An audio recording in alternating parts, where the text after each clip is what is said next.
Club येथे 21 August 2025 रोजी झालेल्या पत्रकार परिषदेत IAS अधिकारी व माजी वसई विरार आयुक्त अनिल पवार यांच्या वकिलांनी ईडीच्या कारवाईवर आक्षेप घेतला।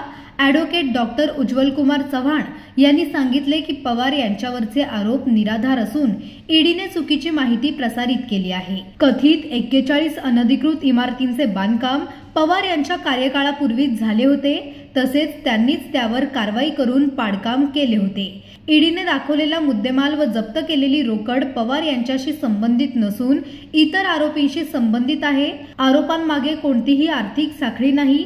तपास एकतर्फी आहे आणि प्रतिष्ठेला धक्का पोहोचवणारा आहे।